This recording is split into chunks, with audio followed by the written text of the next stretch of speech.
प्रियंका गांधी आज बहुत खुश होंगी और होना भी चाहिए। आखिरकार उन्होंने जनता के लिए न सही लेकिन अपने लिए इस नारे को कि लड़की हूं लड़ सकती हूं सही साबित कर दिखाया है, क्योंकि उत्तर प्रदेश और देश में उनका ये नारा कांग्रेस पार्टी के काम आया या नहीं ये दुनिया को पता है।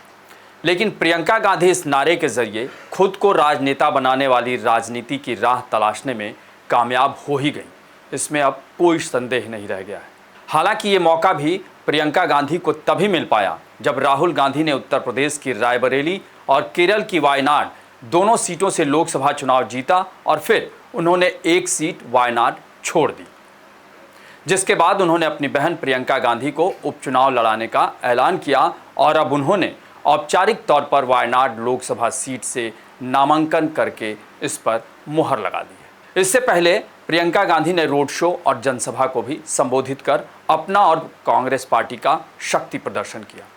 आपको बता दें कि बीजेपी ने प्रियंका गांधी के खिलाफ नाव्या हरिदास को उतारा है, जो पार्षद रही हैं और उन्होंने विधानसभा का भी चुनाव लड़ा था, लेकिन वो हार गई थी। यानी कहीं ना कहीं ये मुकाबला दिलचस्प हो सकता है। नमस्कार, मैं अभय राय। एक कहावत है, इंतजार का फल मीठा होता है। प्रियंका गांधी बेशक आज यही सोच रही होंगी कि देर से ही सही लेकिन उनका सपना अब साकार होने जा रहा है। जरा सोचिए, प्रियंका गांधी ने परिवार के लिए यानी अपनी मां सोनिया और भाई राहुल गांधी के लिए कितनी मेहनत की। उन्होंने एक नहीं तमाम चुनाव के दौरान दो लोकसभा क्षेत्रों अमेठी और रायबरेली में एक साथ सिर्फ चुनाव प्रचार ही नहीं, चुनाव प्रबंधन भी खुद ही देखा और 2019 में अमेठी छोड़ दें तो हर बार जीत दिलाने में अहम भूमिका भी निभाई। और इस बार 2024 में प्रियंका ने अमेठी को फिर से कांग्रेस की झोली में डालने में कोई कोर कसर नहीं छोड़ी।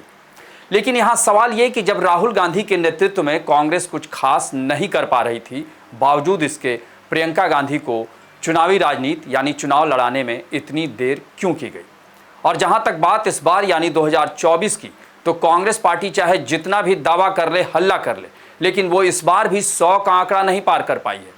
जबकि देखा जाए तो प्रियंका गांधी भारत में रहकर राहुल गांधी से पहले से अपनी मां सोनिया गांधी के लिए चुनाव प्रचार और उनका प्रबंधन करती रही हैं। जहां तक याद आ रहा है तो 1999 में जब सोनिया गांधी पहली बार लोकसभा चुनाव लड़ने उतरी तो उन्होंने यूपी की अमेठी और कर्नाटक की बेल्लारी 2 सीटों से चुनाव लड़ा था और तब केंद्र में अटल बिहारी वाजपेयी की अगुवाई वाली एनडीए की सरकार थी और बीजेपी ने सोनिया को कर्नाटक में घेरने के लिए उनके खिलाफ तब की दिग्गज नेता सुषमा स्वराज को मैदान में उतारा था। तब प्रियंका गांधी ने अपनी मां सोनिया गांधी के लिए कितनी मेहनत की और उन्हें जीत दिलाने में कितनी बड़ी भूमिका निभाई थी, उसे यहां बताने की जरूरत नहीं है। यही नहीं, 2004 में जब राहुल गांधी ने अमेठी से पहली बार चुनाव लड़ा और बगल की रायबरेली सीट से सोनिया गांधी चुनाव लड़ रही थी, तब भी प्रियंका गांधी ने अकेले ही दोनों सीटों पर जान लड़ा दी थी और दोनों की ही जीत हुई थी। उस समय 2004 में यूपीए की भी सरकार बनी। तब माना जा रहा था कि प्रियंका गांधी भी जल्द ही चुनावी मैदान में उतर सकती हैं, यानी 2009 या 2014 में, लेकिन ऐसा नहीं हो सका। साल दर साल बीतता गया और प्रियंका गांधी का तो नंबर ही जैसे नहीं आ रहा हो। लेकिन करीब 20 सालों बाद जनवरी 2019 में प्रियंका गांधी का औपचारिक तौर पर राजनीति में प्रवेश हुआ।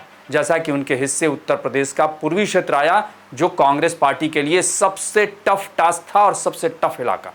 सितंबर 2020 को प्रियंका गांधी को उत्तर प्रदेश का प्रभारी महासचिव बनाया गया और 2022 में जब यूपी का विधानसभा चुनाव हुआ तो वो प्रियंका गांधी के नेतृत्व में लड़ा गया और इसी दौरान प्रियंका गांधी ने लड़की हूं लड़ सकती हूं का नारा दिया, जो काफ़ी फेमस हुआ। लेकिन प्रियंका गांधी का अभियान बिल्कुल फुस हो गया और कांग्रेस सिर्फ 2 सीटें विधानसभा चुनाव में जीत पाई।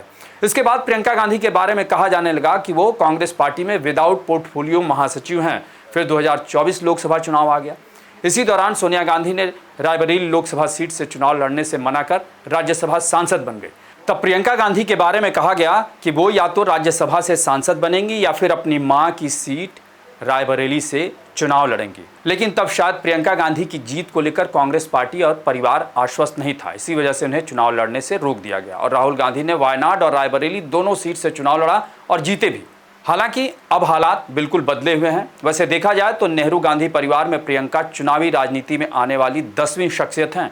उनसे पहले जवाहरलाल नेहरू, इंदिरा गांधी, राजीव गांधी, संजय गांधी, सोनिया गांधी, मेनका गांधी, वरुण और राहुल गांधी सांसद रहे और अब प्रियंका गांधी ये चौथी महिला हैं नेहरू गांधी परिवार की। जो चुनावी मैदान में उतर रही हैं। यानी कुल मिलाकर प्रियंका गांधी वायनाड से चुनाव लड़ रही हैं और माना जा रहा है कि कांग्रेस पार्टी के लिए ये सीट आसान है, लेकिन बीजेपी ने वहां नव्या हरिदास को चुनावी मैदान में उतारा है। वो भी युवा हैं और वो पार्षद भी रह चुकी हैं और विधानसभा चुनाव भी वो लड़ चुकी हैं। हालांकि उन्हें अभी तक जीत नहीं मिली है, लेकिन ये कहा जा सकता है कि ये मुकाबला दिलचस्प होगा और इस पर पूरे देश की नज़र होगी। आपको हमारी ये रिपोर्ट कैसी लगी उसे कमेंट बॉक्स में ज़रूर बताएं और अन्य खबरों से अपडेट रहने के लिए बने रहें हमारे साथ, क्योंकि हम हैं बुलंद भारत टीवी, ताकत आपकी।